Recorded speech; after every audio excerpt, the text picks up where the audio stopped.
Jesus, it's real. Don't look over here. Don't look over here. Oh, no.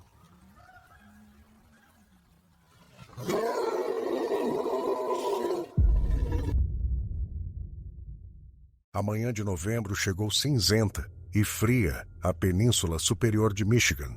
O tipo de manhã que se instalava nos ossos de um homem e o lembrava de que ele era feito de carne que podia congelar. Jimmy Whitehorse estava sentado no banco do passageiro da picape de seu pai, observando os faróis rasgarem a escuridão à frente enquanto eles se embrenhavam cada vez mais na Floresta Nacional de Hiawatha. O aquecedor tremia e rangia, empurrando um ar morno por saídas de ar que já tinham visto décadas melhores. E mesmo assim, Jimmy pressionou as mãos contra elas, grato por qualquer calor que conseguisse roubar. Seu pai, Leonard, dirigia em silêncio, como sempre fazia nas manhãs de caça. Era um ritual entre eles, essa comunhão silenciosa com a estrada e o dia que estava por vir. 23 anos de caçadas em novembro, começando quando Jimmy tinha 6 anos e mal conseguia segurar o rifle, tom 22 que seu avô lhe dera. Agora, Jimmy tinha 29, era soldador no estaleiro de Marquette, e esses poucos dias a cada outono permaneciam sagrados. Sem esposas, sem filhos, sem celulares tocando com problemas do mundo lá embaixo. Apenas pai e filho, a floresta, e qualquer servo tolo o suficiente para cruzar seu caminho. Leonard Whitehorse tinha 61 anos, embora se movesse como um homem 20 anos mais novo quando estava na mata. Ojibwe por parte de mãe, irlandês por parte de pai, ele cresceu caçando nessas florestas quando eram mais selvagens e menos mapeadas, quando um homem podia andar por dias e nunca ver outro ser humano. Seu rosto era curtido como couro velho, com rugas ao redor dos olhos de décadas apertando a vista através de miras de rifle e na fumaça da fogueira. Suas mãos no volante eram grossas e calosas, as mãos de um homem que trabalhou na construção civil por 35 anos e caçou por ainda mais tempo. O rádio disse que vai nevar até de noite, disse Leonard, quebrando o silêncio. Sua voz era baixa e áspera, permanentemente rouca de uma vida inteira de Marlboro Reds, embora ele tivesse parado há 5 anos, após seu primeiro susto com o coração. Talvez uns 10 centímetros. Jimmy assentiu. Bom tempo para rastrear amanhã, então. Se não cair neve demais. Leonard virou a picape para uma estrada de terra sem sinalização, os pneus esmagando o cascalho congelado. Lembra de 2 anos atrás? Aquela tempestade chegou mais rápido do que previram. Levamos 3 horas para desatolar. Lembro de você reclamando das costas por 1 mês depois. Leonard soltou um grunhido, que era o mais próximo de uma risada que ele costumava dar. Sua mãe reclamou mais do que eu. Eles dirigiram por mais 20 minutos, a estrada de terra se estreitando, até mal caber a picape. Pinheiros se apertavam de ambos os lados, seus galhos pesados com neve antiga, que havia congelado e recongelado em esculturas cristalinas. O céu começava a clarear no leste, embora o sol não fosse passar da linha das árvores por mais 1 hora. O tempo era perfeito. Eles estariam em posição antes do horário legal para atirar, acomodados e em silêncio, deixando a floresta esquecer que eles estavam ali. Leonard estacionou a picape em uma pequena clareira que usavam há anos, um lugar que eles simplesmente chamavam de o acampamento, embora nunca mais acampassem de fato ali. Em dias mais jovens, teriam montado uma barraca e ficado por 1 semana. Agora, eles dirigiam de Marquette todas as manhãs e voltavam todas as noites. Uma concessão a corpos envelhecidos e ao conforto de camas de verdade. A clareira era margeada por um riacho congelado de um lado e uma crista íngreme do outro, e lhes dava acesso a 3 trilhas de caça diferentes que os servos usavam para se mover entre as áreas de alimentação e de descanso. Eles saíram da picape para um ar que mordia a pele exposta. A respiração de Jimmy formava uma nuvem branca na frente de seu rosto enquanto ele esticava as pernas e colocava a mochila nos ombros. Seu rifle era um Remington 700 em .30-06, o mesmo rifle que ele usava há 10 anos, e parecia uma extensão de seu corpo enquanto o jogava sobre o ombro. Leonard carregava um Winchester modelo 70 que pertencera a seu próprio pai. Um rifle tão velho e gasto que o acabamento azulado havia se desgastado em partes do cano. Ainda atirava com precisão, que era tudo o que importava. A floresta estava silenciosa daquela maneira peculiar das manhãs de inverno profundo. Nenhum canto de pássaro, nenhum farfalhar de esquilos nos galhos. Apenas o estalar da madeira fria e o sussurro suave de suas botas no chão congelado. Eles tinham andado talvez uns 50 metros da picape, quando Jimmy percebeu. Tinha algo de errado. Ele não saberia dizer o que era. Exatamente. A floresta parecia a mesma de sempre. Densos bosques de pinheiros e cicutas. Manchas de bétulas nuas como ossos brancos contra as sempre vivas escuras. A vegetação rasteira marrom e dormente sob uma crosta de neve velha. Mas havia uma qualidade no silêncio que parecia diferente. Não a quietude pacífica de uma floresta adormecida, mas algo mais pesado. Algo vigilante. Jimmy sacudiu a sensação. Estava cansado. Só isso. Tinha feito um turno duplo no estaleiro ontem, tentando adiantar o trabalho antes de tirar esses dias de folga, e dormir apenas 4 horas. Sua mente estava lhe pregando peças. Você pega a trilha da crista, disse Leonard, sua voz baixa, embora ainda estivessem longe das trilhas de caça. Velhos hábitos. Eu vou trabalhando ao longo do riacho. A gente se encontra aqui às 10, para ver se algum de nós achou algum sinal. Jimmy assentiu. Era o padrão deles. Leonard preferia o fundo do riacho, onde podia se mover silenciosamente na lama congelada, enquanto Jimmy gostava da elevação da crista, de onde podia ver mais longe e pegar os cervos se movendo abaixo. Eles caçavam assim há anos, trilhas paralelas pela floresta que às vezes convergiam para o mesmo cervo. Eles se separaram na beira da clareira. Leonard, movendo-se para a esquerda em direção ao som da água escorrendo sob o gelo. Jimmy, virando à direita em direção à encosta que o levaria até a crista. Ele andava devagar, do jeito que seu pai o ensinara, colocando cada pé com cuidado para evitar quebrar galhos ou pisar na crosta de neve. Seus olhos se moviam constantemente, varrendo a floresta em busca do movimento de uma orelha ou da linha horizontal do dorso de um cervo entre as árvores verticais. A trilha da crista subia gradualmente nos primeiros 400 metros. Depois, ficava mais íngreme à medida que se aproximava do cume. A respiração de Jimmy ficou mais pesada. Nuvens brancas que se dissipavam rapidamente no ar frio. Ele podia sentir o suor começando a se formar sob suas camadas de roupa, apesar da temperatura, e diminuiu o ritmo para evitar superaquecer.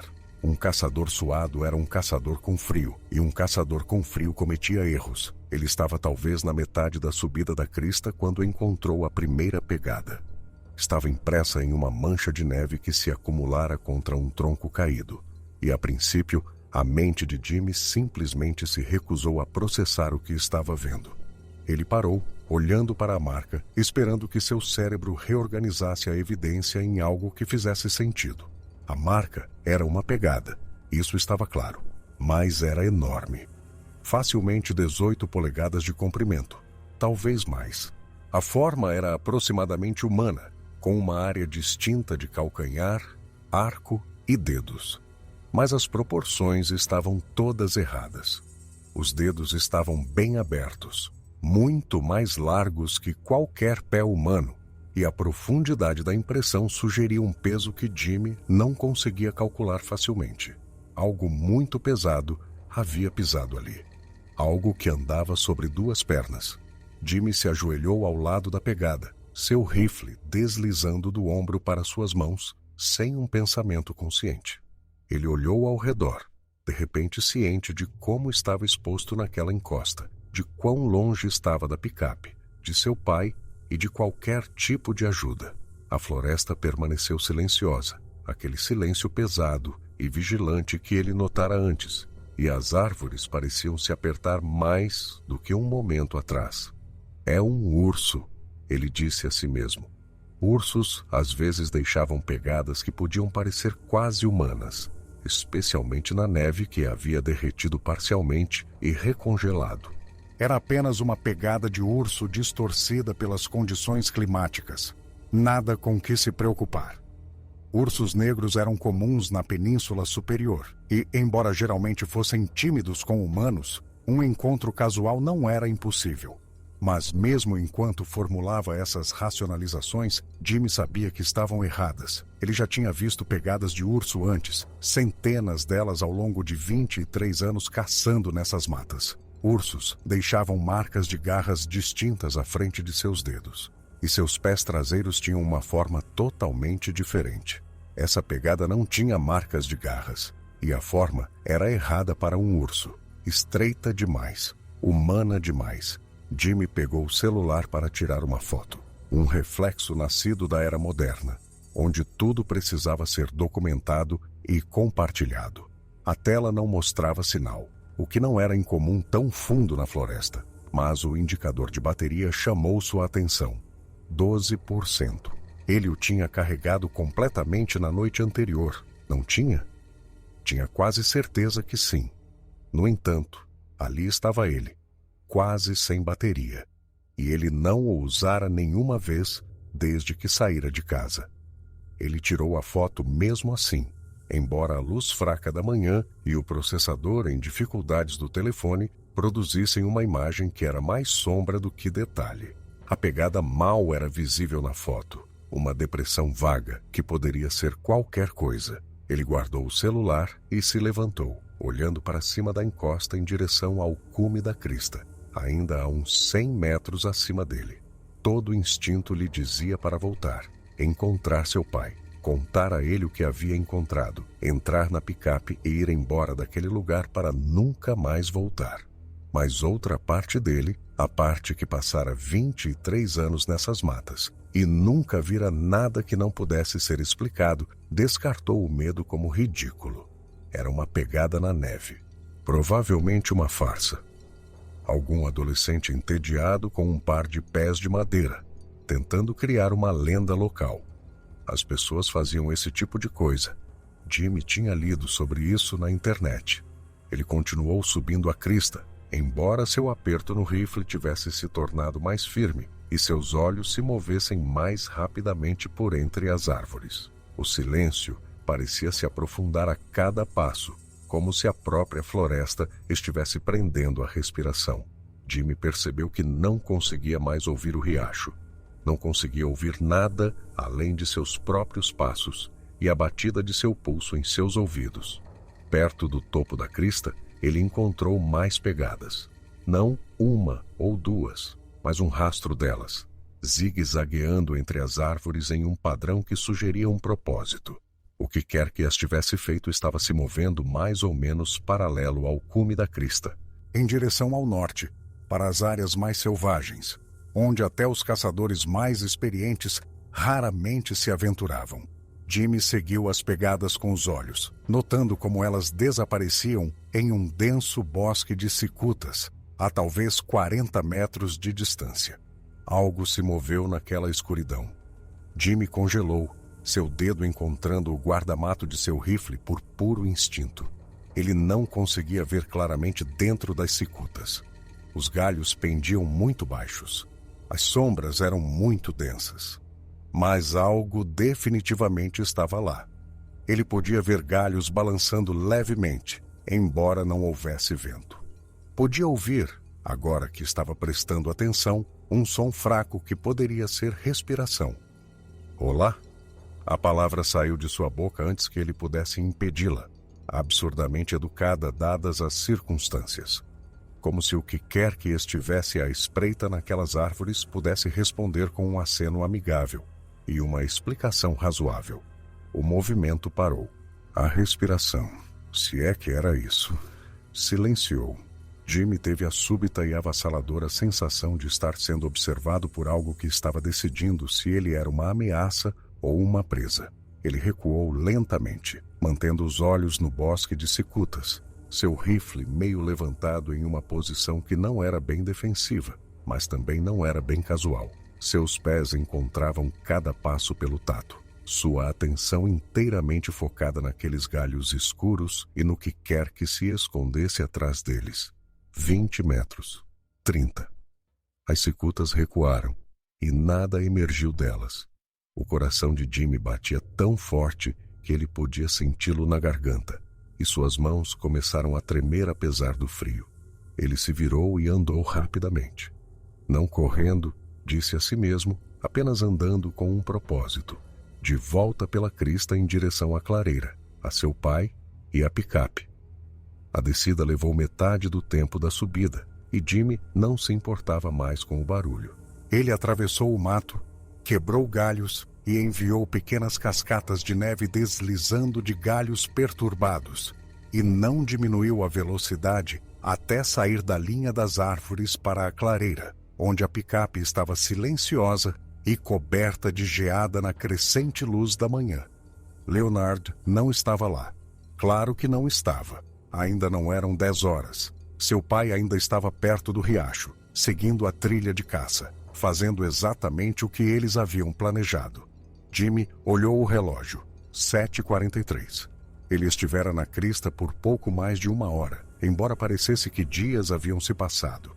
Seu pai não voltaria por mais de 2 horas. Jimmy se apoiou na picape, tentando acalmar a respiração, tentando se convencer de que não tinha visto nada de incomum. Uma pegada que poderia ter sido feita por qualquer coisa. Movimento nas sombras que poderia ter sido um cervo, um coiote ou sua própria imaginação trabalhando em excesso. Ele estava exausto do turno duplo, funcionando com 4 horas de sono, e sua mente estava fabricando ameaças onde não existiam. Ele deveria ir encontrar seu pai, contar a ele o que vira. Leonard saberia o que fazer. Ele caçava nessas matas há mais de 40 anos, e não havia muito que ele não tivesse encontrado. Mas a ideia de voltar para aquelas árvores, de volta para o que quer que estivesse o observando das cicutas, fez o estômago de Jimmy se contrair. Em vez disso, ele entrou na picape e ligou o motor, deixando o aquecedor esquentar seus dedos dormentes, enquanto esperava que seu ritmo cardíaco voltasse ao normal. O relógio do painel marcava 7h47. O rádio chiava com estática quando ele o ligou. Nenhuma estação pegava claramente tão fundo na floresta. Ele o desligou e ficou em silêncio, observando a linha das árvores, observando por movimento. Às 9h30, Jimmy já tinha quase se convencido de que nada de incomum havia acontecido. Ele saíra da picape, andara pela clareira, até mesmo caminhara uma curta distância em direção à trilha da crista, antes de voltar. A floresta parecia normal agora. Ele podia ouvir pássaros cantando, podia ouvir o toque distante de um pica-pau trabalhando em uma árvore morta. Qualquer silêncio opressivo que ele sentira antes havia se dissipado, e a manhã havia assumido a qualidade de qualquer outra caçada de novembro. Ele estava sentado na tampa da caçamba, comendo uma barra de granola e observando a trilha do riacho em busca de sinais de seu pai quando ouviu o primeiro grito. Não era humano. Esse foi seu primeiro pensamento e o fez ficar de pé com a barra de granola caindo esquecida no chão congelado. O som viera do norte, da direção que Leonard tinha ido, e era diferente de tudo que Jimmy já ouvira. Agudo, mas com uma ressonância subjacente, como alguém gritando através de um órgão de tubos. Ele ecoou pela crista e rolou por entre as árvores, e por um momento Jimmy ficou paralisado, incapaz de processar o que seus ouvidos lhe diziam. Então, o grito veio novamente, mais perto, e desta vez foi respondido por outro som. Uma voz humana, gritando palavras que Jimmy não conseguiu distinguir, mas que reconheceu imediatamente. Seu pai. Jimmy correu, esqueceu a disciplina do silêncio, esqueceu a segurança, esqueceu tudo, exceto a necessidade de alcançar seu pai antes que algo terrível acontecesse. Seu rifle estava em suas mãos, sem um pensamento consciente, a trava de segurança já desativada, e ele se chocou contra a vegetação rasteira ao longo do riacho como um homem possuído. Galhos chicoteavam seu rosto, prendiam em suas roupas, deixavam arranhões que ele não sentia. Sua respiração vinha em arquejos irregulares, nuvens brancas que se espalhavam atrás dele enquanto corria. O leito do riacho era traiçoeiro.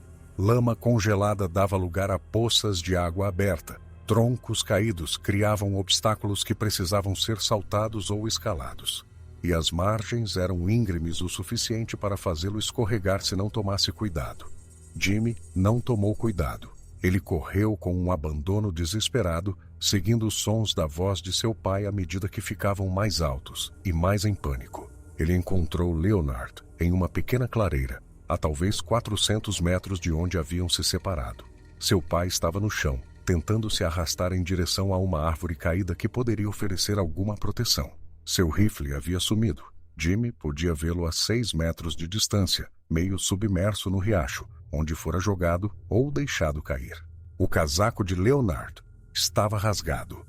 O colete de caça laranja desfiado nas costas. E mesmo à distância, Jimmy podia ver sangue se misturando com a lama que cobria as mãos de seu pai. Algo estava de pé sobre ele. A mente de Jimmy tentou rejeitar o que seus olhos lhe mostravam. Era alto demais, pelo menos 2,5 metros, talvez mais, inclinado para a frente numa postura que conseguia ser ao mesmo tempo simiesca e terrivelmente humana. Seu corpo estava coberto por um pelo marrom escuro que pendia em tufos emaranhados, e seus braços eram impossivelmente longos, chegando quase aos joelhos enquanto estava ali, olhando para o homem que se arrastava. O cheiro atingiu Jimmy um momento depois. Um fedor denso e almiscarado, como carne podre e cachorro molhado. E outra coisa, algo orgânico e avassalador, que fez seus olhos lacrimejarem e seu estômago revirar. A criatura o ouviu chegando. Ela se virou e Jimmy teve um breve vislumbre de um rosto que assombraria seus pesadelos por anos. Um rosto largo e chato, com uma arcada supraciliar pesada e olhos escuros que refletiam a luz da manhã como os olhos de um gato nos faróis de um carro. A boca estava parcialmente aberta, revelando dentes que eram rombudos como os de um humano, mas maiores, muito maiores, e inseridos em mandíbulas que poderiam esmagar ossos. Jimmy levantou seu rifle e atirou. Ele não mirou. Não houve tempo para mirar, nenhuma decisão consciente sobre onde apontar o cano. Seu corpo se moveu no piloto automático, anos de experiência de caça, assumindo o controle, enquanto sua mente consciente permanecia congelada em descrença. O tiro foi alto no silêncio da floresta, um estalo que ecoou pelas árvores e fez pássaros explodirem dos galhos em todas as direções. A criatura gritou novamente, aquele mesmo uivo agudo que ele ouvira da clareira, e se afastou de Leonard. Por um momento terrível, Jimmy pensou que ela iria atacá-lo. Deu um passo em sua direção, seus longos braços balançando, sua boca aberta em uma exibição daqueles dentes enormes. Ele acionou o ferrolho de seu rifle, colocando outra bala na câmara, e o levantou novamente. A criatura parou. Olhou para ele. Olhou de verdade para ele, com uma inteligência que Jimmy achou mais aterrorizante do que qualquer exibição de dentes ou garras. Então se virou e correu. Moveu-se mais rápido do que qualquer coisa daquele tamanho deveria ser capaz de se mover, atravessando a vegetação rasteira com um barulho como um acidente de carro, galhos quebrando e pequenas árvores se dobrando enquanto forçava a passagem pela floresta.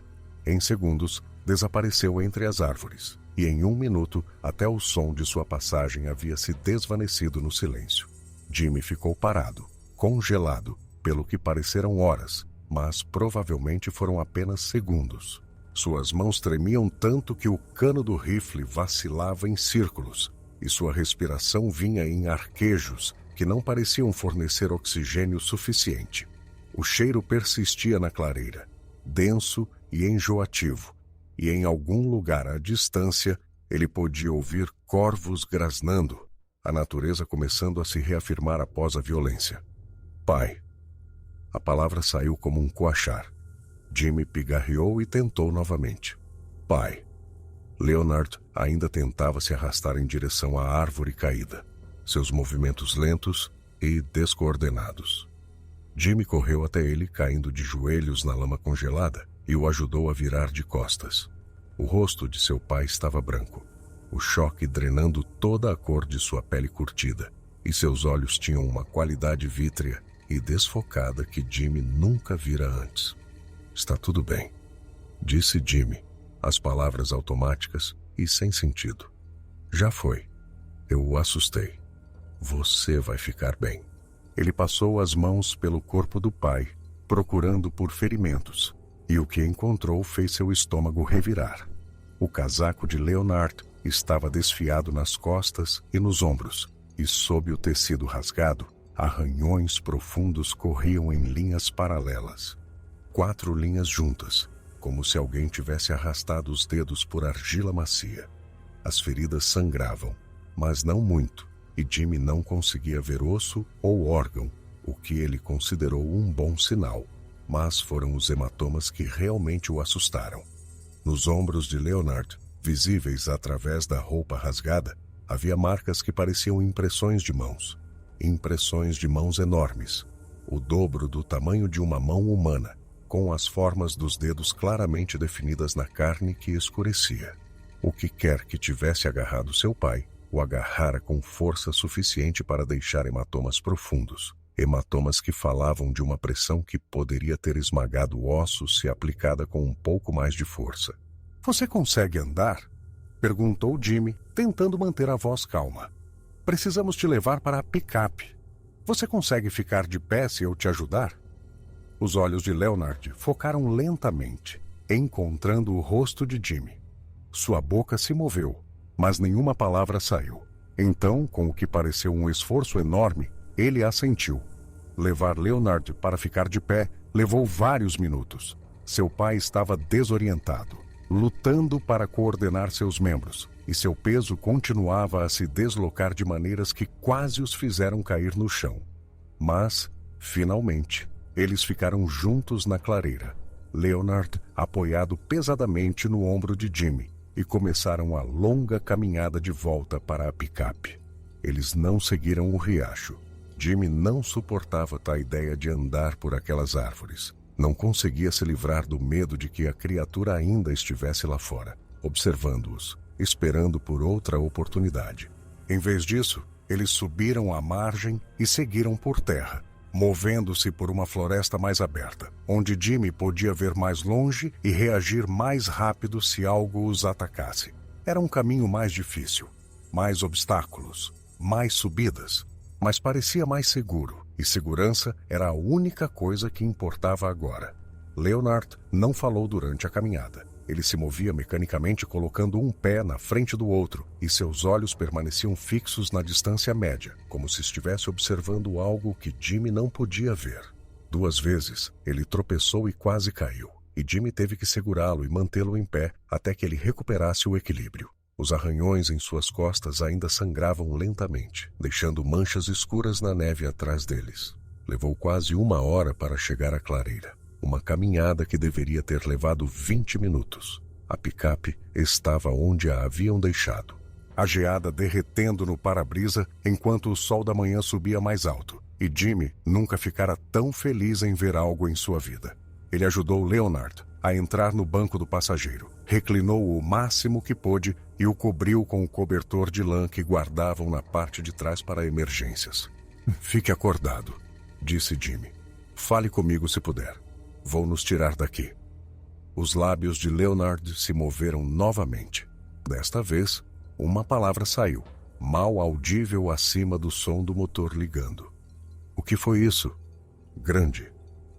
A voz de Leonard era um sussurro, crua e danificada, como se ele tivesse gritado muito. Tão grande. Jimmy engatou a marcha e dirigiu. O hospital em Marquette ficava a 45 minutos de distância, e Jimmy quebrou todos os limites de velocidade para chegar lá. A estrada de terra era traiçoeira, com trechos congelados e curvas inesperadas, e 2 vezes ele quase perdeu o controle da picape em curvas que fez rápido demais. Mas ele não conseguia diminuir a velocidade. Não conseguia parar de pensar naquelas enormes impressões de mãos machucadas nos ombros de seu pai, na inteligência daqueles olhos escuros, na maneira como a criatura o olhara antes de fugir. Ele tentou usar o celular na metade do caminho quando chegaram a uma área onde geralmente conseguia sinal. Ainda nada. A bateria estava agora em 4%, morrendo mais rápido do que deveria, e ele não conseguia explicar, exceto como mais uma peça errada em uma manhã cheia de coisas erradas. No hospital ele parou na entrada da emergência e buzinou até que os maqueiros viessem correndo. Eles colocaram Leonard em uma maca e o levaram para dentro, e Jimmy os seguiu, tentando responder às perguntas deles enquanto sua mente permanecia presa naquela clareira perto do riacho. O que aconteceu com ele? Ataque de animal, disse Jimmy. Algo o atacou na mata. Que tipo de animal? Eu não... Jimmy parou, engoliu em seco. Eu não sei. Algo grande. Pelo marrom. Fugiu quando atirei para assustá-lo. Um urso? Talvez. Não sei. Talvez um urso. Eles levaram Leonard para uma sala de exames, e Jimmy ficou sentado em uma cadeira de plástico na sala de espera, suas botas enlameadas, deixando marcas no chão de linóleo e seu rifle ainda pendurado nas costas. Uma enfermeira veio dizer que ele não podia ter a arma no hospital, e ele voltou para trancá-la na picape, movendo-se como um homem em um sonho. A espera foi a pior parte. Jimmy ficou naquela cadeira de plástico por 3 horas, observando o relógio na parede marcar minutos que pareciam dias. Ele repassou a manhã em sua cabeça, repetidamente, tentando encontrar alguma explicação racional para o que tinha visto. Um urso. Tinha que ter sido um urso. Algum tipo de urso anormal, talvez doente ou geneticamente incomum, movendo-se sobre as patas traseiras por causa de um ferimento ou doença. Isso era possível. Tinha que ser isso. Mas ursos não tinham mãos. Ursos não deixavam impressões de mãos. E ursos não olhavam para você com inteligência nos olhos, fazendo algum tipo de cálculo antes de decidir fugir. Uma médica finalmente veio encontrá-lo por volta das 2 da tarde. Leonard estava estável, ela disse. Os arranhões eram profundos, mas não atingiram nada vital, e eles os limparam e suturaram sem complicações. Ele tinha uma concussão leve, provavelmente de uma queda, e hematomas extensos nos ombros e na parte superior das costas. Eles queriam mantê-lo em observação durante a noite, mas, salvo complicações, ele poderia ir para casa amanhã. O padrão dos hematomas nos ombros dele é incomum, disse a médica franzindo a testa ligeiramente. A forma e os pontos de pressão sugerem uma ação de agarrar, como se alguém o tivesse agarrado com muita força. Mas o tamanho é muito maior do que mãos humanas poderiam fazer. Você tem alguma ideia do que pode ter causado isso? Um urso, disse Jimmy, a mentira vindo automaticamente. Deve ter agarrado ele. Eles fazem isso às vezes, certo? Quando estão atacando? A médica pareceu cética, mas não insistiu. Nunca vi ferimentos de ataque de urso que se parecessem com isso, disse ela. Mas suponho que seja possível. Você deveria contatar o Departamento de Recursos Naturais. Eles vão querer saber sobre um ataque de urso naquela área, especialmente um agressivo o suficiente para atacar um humano. Eu vou, disse Jimmy. Posso vê-lo? Leonard estava em um quarto particular no 2º andar, deitado em uma cama de hospital com um soro no braço e curativos visíveis sob a camisola do hospital. Seu rosto recuperara um pouco da cor, mas seus olhos ainda tinham aquela qualidade distante e desfocada que preocupava Jimmy mais do que os ferimentos físicos. Pai. Jimmy puxou uma cadeira para o lado da cama. Como você está se sentindo? Leonard virou a cabeça lentamente para olhar para o filho. Sua boca abriu, fechou, abriu novamente. Quando falou, sua voz estava mais forte do que na picape, mas ainda áspera e baixa. Não vamos falar sobre isso. O quê?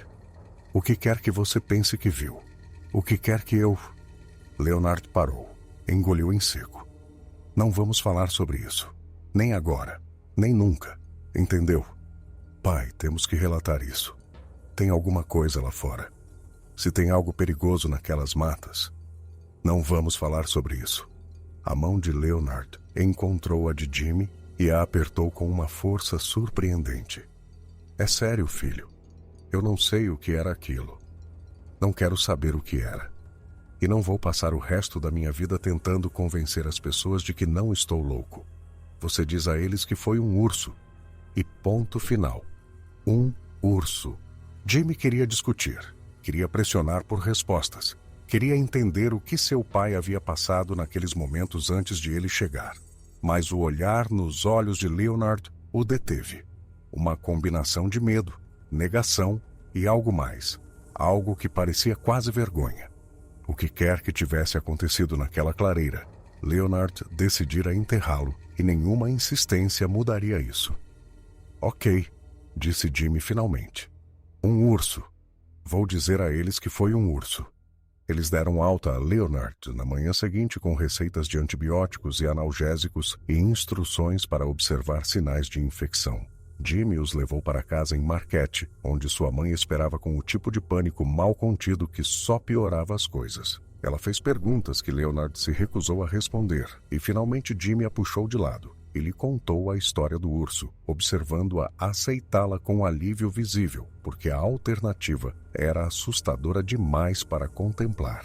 Uma semana depois, ainda processando o que havia acontecido, Jimmy se viu em um fórum de caça que ele navegava ocasionalmente ao longo dos anos. A seção de Michigan estava cheia das reclamações familiares sobre o tempo, as populações de cervos e a dificuldade de conseguir bons postos em terras públicas. Ele começou a digitar antes de realmente saber o que ia dizer. Incidente na Floresta Nacional de Hiawatha. Ele intitulou o post. Alguém mais teve problemas naquela área? Ele manteve a história vaga. Disse que ele e seu pai haviam encontrado algo incomum enquanto caçavam perto do riacho congelado. Seu pai fora ferido. Arranhões e hematomas consistentes com um ataque de animal de grande porte, mas o animal em si permaneceu não identificado. Ele fugira quando Jimmy disparou um tiro de aviso. Alguém mais havia vivenciado algo estranho naquela parte da floresta? Algum avistamento, pegada ou som que não pudesse ser explicado? As respostas foram mistas. Algumas pessoas disseram que obviamente era um urso, que ele deveria contatar o DNR e deixá-los cuidar do caso. Outros compartilharam suas próprias histórias. Sons estranhos à noite, pegadas que não podiam ser identificadas, a sensação de ser observado na mata profunda. Um usuário sugeriu, cuidadosamente e com o ar de quem espera ser ridicularizado, que o que Jimmy havia encontrado poderia ter sido um Sasquatch. Jimmy não respondeu a esse post. Ele pensou sobre isso. Digitou várias respostas diferentes. Apagou todas. Porque se ele admitisse o que realmente vira, se descrevesse a altura, as proporções e a inteligência naqueles olhos, ele se tornaria uma daquelas pessoas. Os malucos, os caçadores de criptídeos, os entusiastas do paranormal e os que usam chapéu de alumínio que o resto do mundo descartava e ridicularizava. Ele fechou o fórum e nunca mais voltou. As semanas após o incidente foram difíceis de maneiras que Jimmy não havia previsto. Ele voltou ao trabalho no estaleiro, soldando placas de casco e fingindo que nada havia mudado. Mas tudo parecia diferente. Ele se pegava examinando as linhas das árvores quando dirigia por áreas arborizadas, procurando por formas que não pertenciam ali. Começou a dormir com uma luz acesa, algo que não fazia desde a infância, porque a escuridão agora parecia ameaçadora de maneiras que ele não conseguia articular. 2 vezes, ele acordou de pesadelos com sua esposa o sacudindo, perguntando o que havia de errado. E nas 2 vezes, ele disse que não se lembrava do sonho. Ele se lembrava, só não conseguia explicar.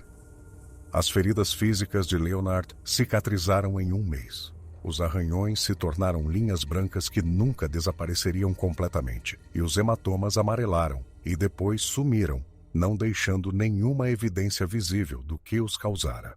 Mas o próprio Leonard estava diferente, mais quieto, de alguma forma, mesmo para um homem que nunca fora particularmente falador. Ele se recusava a discutir o incidente com qualquer pessoa, mudando de assunto ou simplesmente indo embora quando Jimmy ou sua mãe tocavam no assunto. E quando novembro chegou novamente, e Jimmy sugeriu que talvez naquele ano eles devessem encontrar outro lugar para caçar, Leonard apenas balançou a cabeça. Eu parei de caçar, disse ele, e a finalidade em sua voz não deixava espaço para discussão. Jimmy tentou manter a tradição sozinho. Ele dirigiu até Hiawatha no ano seguinte, estacionou em uma clareira diferente, seguiu uma trilha diferente. Mas a floresta parecia errada agora, de maneiras que iam além do local específico. Cada sombra parecia esconder algo. Cada som o fazia pegar o rifle, depois de 2 horas se assustando com esquilos e observando linhas de árvores vazias. Ele desistiu e foi para casa. Ele não voltou no ano seguinte, nem no ano depois. A família parou de caçar junta permanentemente. Não formalmente. Não houve anúncio, nenhuma decisão tomada em volta de uma mesa de jantar. Apenas aconteceu, da maneira como muitas coisas acontecem quando ninguém quer falar sobre o porquê. Jimmy vendeu seu rifle para um colega de trabalho que estava começando a caçar cervos. O Winchester de Leonard foi para um estojo no porão, sem ser disparado e negligenciado, acumulando poeira na escuridão. O equipamento de caça que se acumulara ao longo de décadas foi doado para a caridade, incluindo o colete laranja que ainda mostrava os rasgos, onde algo havia atravessado o tecido para alcançar a pele por baixo. 5 anos se passaram antes que Jimmy contasse a história completa a alguém. Ele estava bebendo com um amigo do trabalho, um homem chamado Pete, que afirmava ter visto um OVNI sobre o Lago Superior nos anos 80. E o álcool soltou sua língua de maneiras que a sobriedade nunca conseguiria. Ele contou tudo a Pete. As pegadas, a presença nas cicutas, a coisa de pé sobre seu pai na clareira perto do riacho. Pete ouviu sem interromper, e quando Jimmy terminou, ele assentiu lentamente. Você viu um? Disse Pete. Um deles, seja lá o que forem. Você acredita em mim? Acredito que você viu algo que não consegue explicar. Assim como eu e minhas luzes sobre o lago. O mundo está cheio de coisas que não entendemos. Isso não as torna menos reais. Ajudou de alguma forma a ter outra pessoa reconhecendo a possibilidade. Jimmy não falou mais sobre isso depois daquela noite e Pete nunca tocou no assunto. Mas algo mudou no peso que Jimmy vinha carregando. Os pesadelos se tornaram menos frequentes. A hipervigilância se transformou em algo mais gerenciável. Ele até começou a ir para a mata novamente de vez em quando. Embora nunca para Hiawatha, e nunca sozinho. Leonard nunca falou daquela manhã. Nem para Jimmy, nem para sua esposa, nem para os médicos que faziam perguntas cada vez mais específicas sobre seus ferimentos durante as visitas de acompanhamento. Ele manteve sua história do urso com a consistência teimosa de um homem que decidira por uma versão dos eventos e se recusava a se desviar dela. Quando morreu de um ataque cardíaco aos 68 anos, o que quer que ele tivesse vivido naquela clareira, morreu com ele. A única evidência de que algo incomum havia acontecido era um post em um fórum que Jimmy fizera anos antes. Algumas frases que poderiam ser interpretadas de uma dúzia de maneiras diferentes, e as cicatrizes que permaneceram nas costas de Leonard, até o dia em que fecharam seu caixão. Jimmy não discursou no funeral. Ele ficou ao lado do túmulo com sua mãe, sua esposa e seus 2 filhos, observando-os baixar seu pai na terra, e pensou naquela manhã na floresta, sobre o grito que ecoara na crista, sobre correr por entre as árvores sem saber o que encontraria, sobre a criatura que estivera de pé sobre seu pai, aqueles olhos inteligentes captando a luz, antes de se virar e desaparecer na selva. Ele se perguntava, às vezes, se ainda estava lá fora. Se perguntava se outros a haviam encontrado nos anos seguintes, se havia mais posts em fóruns e mais histórias de ursos e mais famílias que pararam de caçar juntas por razões que não conseguiam explicar. Ele nunca tentou descobrir. Algumas coisas era melhor deixar desconhecidas, enterradas como os segredos de seu pai, escondidas nos espaços escuros do mundo onde pessoas como ele não deveriam ir. A Península Superior ainda atraía caçadores todo novembro, milhares deles em seus coletes laranjas e camuflagem, andando por trilhas, subindo cristas, e sentando em postos de observação, enquanto o mundo se tornava branco com a neve precoce. Jimmy já fora um deles. Seu pai já fora um deles. Agora ambos estavam, de maneiras diferentes, ausentes daquelas matas. E o que quer que andasse sob aqueles pinheiros antigos, continuava andando sem testemunhas, deixando pegadas que poderiam ser de urso se você quisesse acreditar que eram, desaparecendo em histórias que ninguém jamais contaria. Jimmy ficou com o Winchester de seu pai após o funeral. Ele o limpou, lubrificou e o colocou de volta no estojo no porão, onde ficou ao lado do estojo que um dia guardara seu próprio rifle. Às vezes, tarde da noite, quando não conseguia dormir, ele descia ao porão, abria o estojo e passava os dedos pela coronha gasta e pelo cano de metal liso. Ele não sabia por quê. Não o fazia se sentir melhor. Mas o conectava a algo, a seu pai, aqueles 23 anos de manhãs de novembro, à pessoa que ele era antes daquele dia na floresta, quando tudo mudou. Sua esposa o encontrou lá uma noite, sentado no chão frio do porão com o rifle no colo, olhando para o nada. Ela não perguntou o que ele estava fazendo, apenas sentou-se ao lado dele, colocou a mão em seu joelho e esperou com ele em silêncio. Eu vi algo na mata, disse Jimmy finalmente, as palavras saindo lentas e pesadas. Quando o pai se machucou, eu vi algo que não deveria existir. Sua esposa ficou quieta por um longo momento. Então ela disse: Eu sei. Você acredita em mim? Eu acredito que você acredita.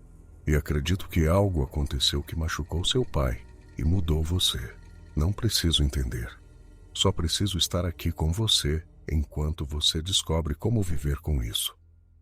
Eles ficaram sentados juntos por mais um tempo, sem falar, e eventualmente Jimmy colocou o rifle de volta em seu estojo e fechou a tampa. Ele nunca mais o abriu depois daquela noite, e quando se mudaram para uma casa menor depois que os filhos foram para a faculdade, ele doou o Winchester junto com os outros equipamentos de caça de seu pai. Algumas coisas ele aprendera não podiam ser guardadas para sempre. Algumas coisas tinham que ser deixadas para trás, mesmo que você nunca parasse de se perguntar, nunca parasse de olhar para as linhas das árvores e ouvir sons que não pertenciam ali. Mesmo que parte de você ficasse para sempre naquela floresta, correndo por entre as árvores em direção a um grito que você ouviria em seus pesadelos pelo resto da vida. A história viveu de pequenas maneiras. O post de Jimmy no fórum de caça ainda estava lá. Se você soubesse onde procurar, alguns parágrafos de ambiguidade cuidadosa que atraíam comentários ocasionais de pessoas que tinham suas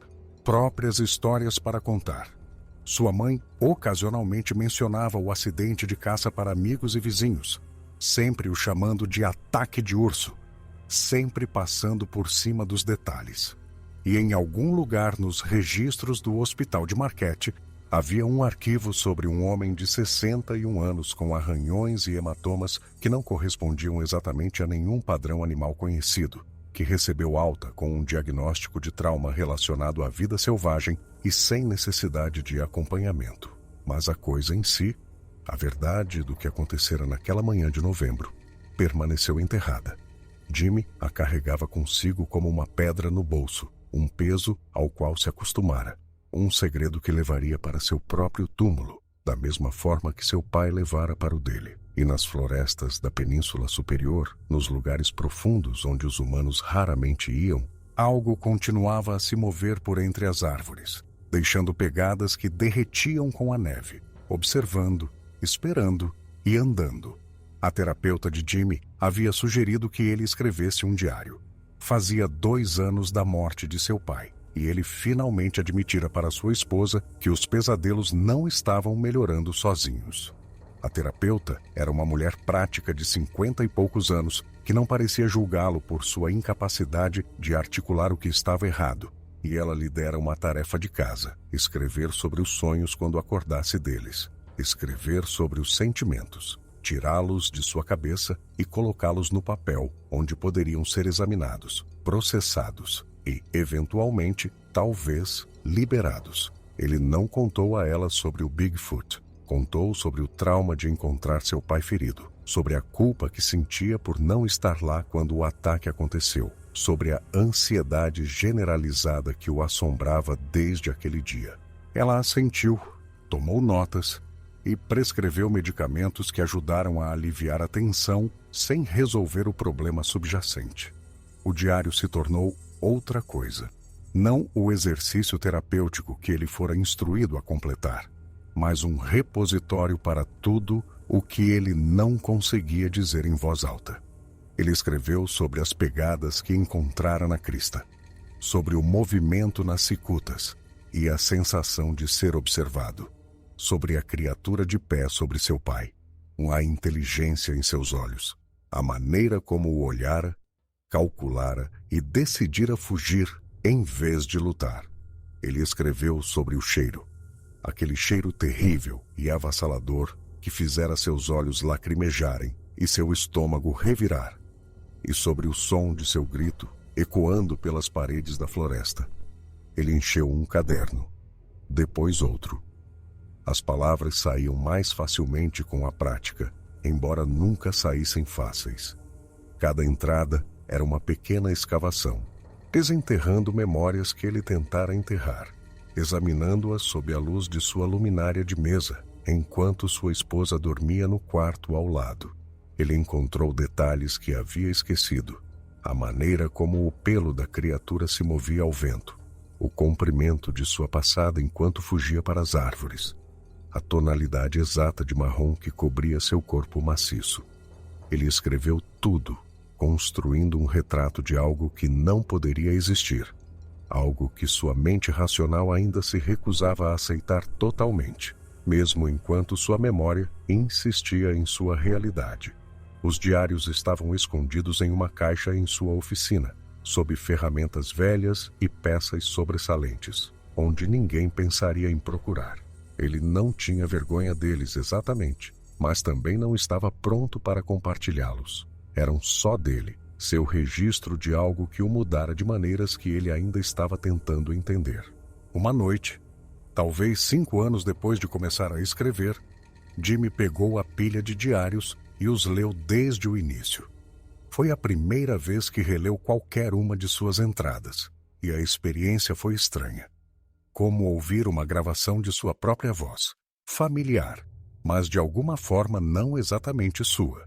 As primeiras entradas eram fragmentadas e confusas, cheias de palavras riscadas e frases incompletas. As posteriores eram mais claras, mais detalhadas, como se sua mente tivesse processado lentamente a experiência ao longo do tempo e agora fosse capaz de articular o que havia passado.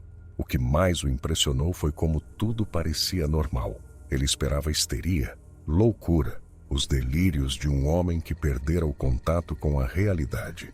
Em vez disso, encontrou um relato direto de uma experiência que desafiava a explicação. A criatura existia. Ele a vira. Seu pai fora atacado por ela. Eram fatos, não interpretações, e nenhuma quantidade de racionalização poderia mudá-los.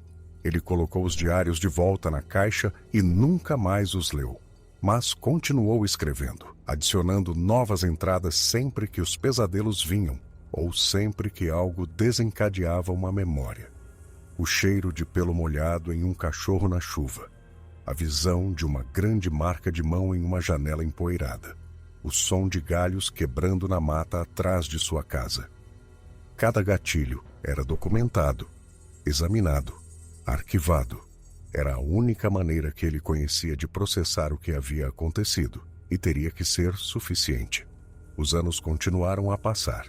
Jimmy se aposentou do estaleiro aos 62. Suas articulações rígidas de décadas de trabalho físico, sua audição danificada por anos de ruído, apesar da proteção exigida.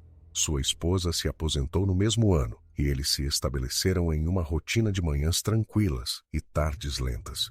Netos visitando nos fins de semana. Uma vida que, de fora, parecia exatamente o que a aposentadoria deveria ser. Mas Jimmy ainda não dormia bem.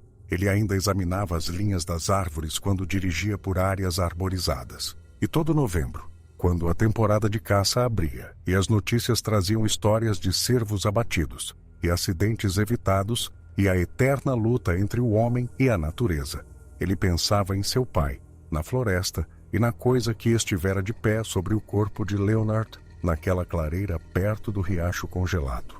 Algumas feridas não cicatrizam, elas apenas se tornam parte de você, tecido cicatricial em torno de um buraco que nunca se fechará completamente. Jimmy aceitara isso há muito tempo. Aceitara da mesma forma que aceitava seu joelho ruim, seu zumbido no ouvido e todos os outros preços que pagara por uma vida de trabalho duro e experiências difíceis. Ele teve sorte, lembrava a si mesmo. Seu pai sobrevivera. Ambos saíram daquelas matas. Nem todos que encontravam algo assim podiam dizer o mesmo. Ele pensava nos outros às vezes. As pessoas que não sobreviveram, que desapareceram em florestas e montanhas e nunca foram encontradas. Os caminhantes, caçadores e pesquisadores que se aventuraram em lugares selvagens e simplesmente sumiram. Seus corpos nunca recuperados, seus destinos nunca conhecidos. Quantos deles haviam encontrado algo como o que ele vira? Quantos deles haviam pago um preço que ele por pouco evitara? Não havia como saber. O mundo estava cheio de mistérios, e este era apenas um deles. Um mistério pessoal que morreria quando ele morresse, levando seus segredos para o mesmo túmulo onde os segredos de seu pai agora descansavam. Talvez um dia, alguém encontrasse seus diários, os lesse e pensasse que ele era louco. Ou talvez acreditassem e adicionassem sua história à longa lista de encontros que nunca poderiam ser provados, mas que nunca poderiam ser totalmente descartados. De qualquer forma, não importava. O que importava era que Jimmy vira, vivenciara e sobrevivera. Ele tirara seu pai daquelas matas e vivera para envelhecer com sua esposa e ver seus netos brincarem no quintal. Isso era mais do que muitas pessoas conseguiam, e ele era grato por isso. Mesmo nas noites em que os pesadelos vinham e ele acordava suando, ouvindo aquele grito ecoar na escuridão de seu quarto. Ele tinha 69 anos quando as dores no peito começaram. Os médicos encontraram um bloqueio que exigia cirurgia e por alguns dias não ficou claro se ele sobreviveria. Sua esposa segurou sua mão no quarto do hospital. Seus filhos voaram de suas cidades distantes. E todos se prepararam para a possibilidade de que este pudesse ser o fim. Naquelas horas incertas, Jimmy pensou na floresta. Não com medo desta vez, mas com algo mais parecido com admiração. Ele vira algo que a maioria das pessoas nunca veria. Algo que existia na fronteira do conhecimento humano. Algo que o lembrava de quão pequena e frágil a humanidade realmente era diante do desconhecido. Isso o aterrorizara por anos, mudara o curso de sua vida, acabara com seus dias de caça e lhe custara inúmeras horas de sono. Mas também lhe dera algo, um vislumbre por trás da cortina. Um lembrete de que o mundo era mais estranho e misterioso do que qualquer um queria admitir. A cirurgia foi um sucesso. Jimmy acordou na recuperação com o rosto de sua esposa flutuando acima dele, e ele soube antes que ela falasse que havia conseguido. Outra chance, mais tempo. Ele passou uma semana no hospital e depois foi para casa para convalescer, e pela primeira vez em décadas, dormiu a noite inteira sem sonhos. Os pesadelos nunca mais voltaram depois disso. Nenhuma vez, nos anos restantes de sua vida. Ele não sabia por quê, se a cirurgia havia mudado algo em seu cérebro, ou se encarar sua mortalidade finalmente colocara o velho medo em perspectiva. Mas aceitou o presente sem questionar. Os diários permaneceram em sua caixa na oficina, não lidos, mas não esquecidos. As memórias permaneceram em seu lugar. Vívidas, mas não mais avassaladoras. Ele viveu mais 8 anos após a cirurgia, morrendo pacificamente em seu sono aos 77, com sua esposa ao seu lado e seus filhos por perto. Seu obituário mencionava seus anos no estaleiro, sua devoção à família, seus hobbies de pesca e marcenaria. Não mencionava a caça, ou a floresta, ou a manhã de novembro que mudara tudo. Sua esposa encontrou os diários quando estava limpando sua oficina após o funeral.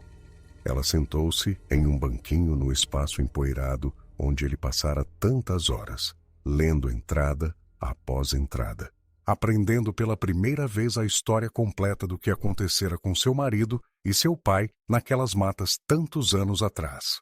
Ela não sabia se acreditava. A parte racional de sua mente insistia que devia ter sido um urso, que as memórias de seu marido haviam sido distorcidas pelo trauma e pelo tempo. Mas outra parte dela reconhecia a verdade em suas palavras, a atenção cuidadosa aos detalhes, a ausência de embelezamento ou exagero. Ela pensou em queimar os diários. Seria fácil. Um fósforo, um momento, e o segredo desapareceria para sempre. Mas algo a deteve. Talvez fossem os anos que passara observando seu marido lutar com algo que ele não conseguia nomear. Talvez fosse a curiosidade sobre o que mais poderia haver lá fora, esperando nos lugares escuros do mundo. Ou talvez fosse simplesmente o sentimento de que algumas histórias mereciam ser preservadas, mesmo que ninguém jamais acreditasse nelas completamente. Ela colocou os diários de volta na caixa e os guardou no sótão da casa que compartilharam por 40 anos. Ela não os leu novamente, mas sabia que estavam lá, esperando por alguém. Talvez um neto, talvez um estranho curioso, talvez ninguém, para encontrá-los e se perguntar. A Península Superior permaneceu o que sempre fora, vasta, selvagem e indiferente à compreensão humana. Caçadores ainda vinham todo novembro, caminhantes percorriam as trilhas no verão, e pesquisadores estudavam os ecossistemas e a vida selvagem com a metodologia cuidadosa da ciência. Ocasionalmente alguém relatava algo estranho, pegadas que não podiam ser identificadas, sons que não podiam ser explicados, a sensação de ser observado em lugares onde nada deveria estar observando. Esses relatórios eram arquivados e esquecidos, descartados como identificação incorreta, farsa ou a imaginação hiperativa de pessoas que passavam tempo demais na mata. E nos lugares profundos, nas sombras, onde as árvores cresciam densas e a luz nunca chegava totalmente, algo continuava a se mover. Deixava pegadas que poderiam ser de urso, se você quisesse acreditar que eram. Gritava à noite e observava da escuridão e andava sobre pernas que não deveriam existir.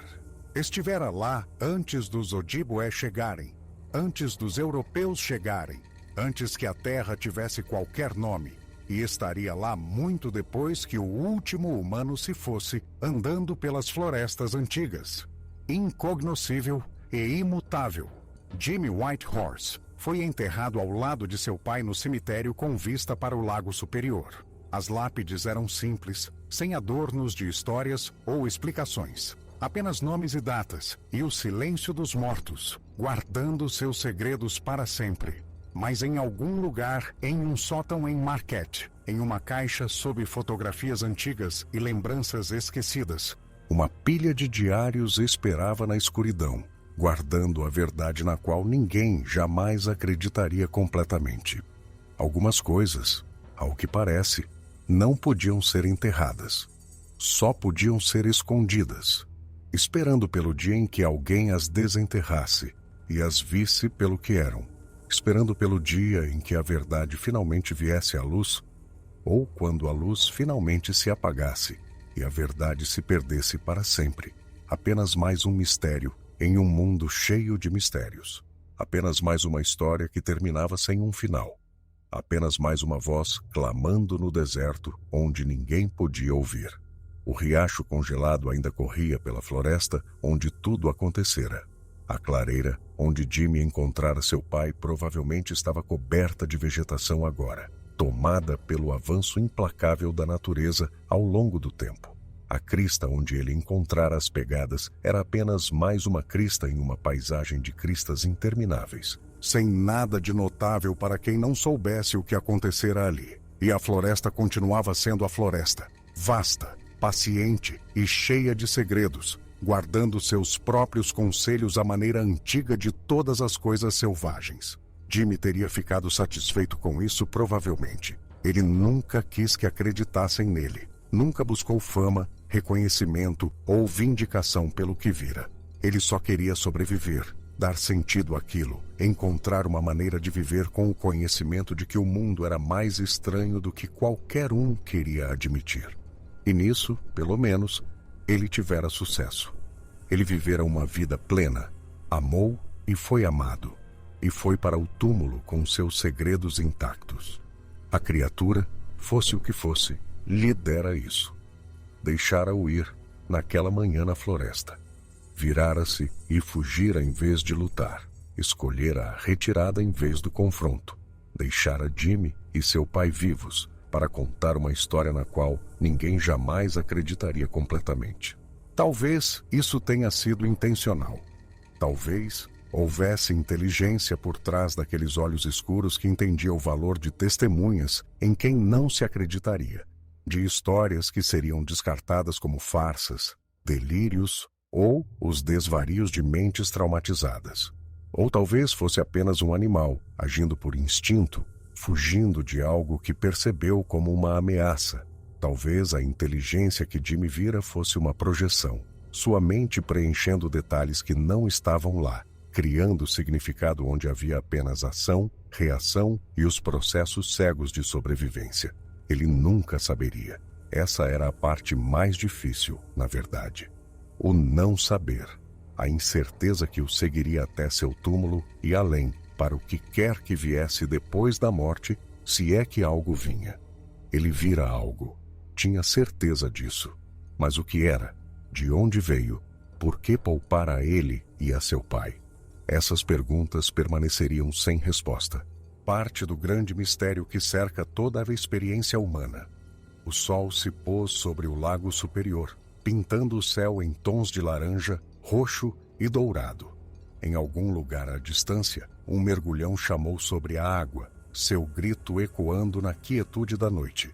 E em algum lugar ainda mais distante, nas florestas da Península Superior, onde as árvores cresciam densas e as sombras nunca se dissipavam completamente, algo se movia na escuridão, não deixando nenhum rastro de sua passagem, exceto o eco desvanecido de um grito que poderia ter sido o vento, poderia ter sido um animal, poderia ter sido algo totalmente diferente. O mundo estava cheio de talvez. Jimmy aprendera a viver com eles. E agora, enterrado no solo frio com vista para o lago que amara por toda a vida, ele estava finalmente em paz com a incerteza que definira suas últimas décadas. O mistério permaneceu sem solução. A criatura permaneceu inexplicada. E a história continuou, como todas as histórias continuam, contada, recontada e transformada pelo tempo, até que a verdade se tornasse lenda, a lenda se tornasse mito, e o mito se desvanecesse no profundo silêncio da história. Mas em algum lugar, em um sótão em Marquette, os diários esperavam, e em algum lugar, nas florestas da Península Superior, as pegadas continuavam a aparecer, e em algum lugar, nos corações de todos que já andaram na selva e sentiram o peso de algo observando das sombras, a pergunta permanecia: o que mais existe lá fora? A resposta, como sempre, era o silêncio da floresta, o silêncio do túmulo, o silêncio de todas as coisas que existem além do alcance da compreensão humana. Era o mesmo silêncio que caíra sobre aquela clareira 40 anos atrás, quando uma criatura se virara e fugira, e um homem ficara tremendo com um rifle nas mãos, observando algo impossível desaparecer entre as árvores. Era o silêncio com o qual Jimmy Whitehorse aprendera a viver. E era o silêncio que permanecia, agora e para sempre, sobre a história do que acontecera naquelas matas. Uma história que nunca seria totalmente contada, nunca seria totalmente acreditada, nunca seria totalmente esquecida. Algumas coisas eram assim. Algumas coisas simplesmente eram.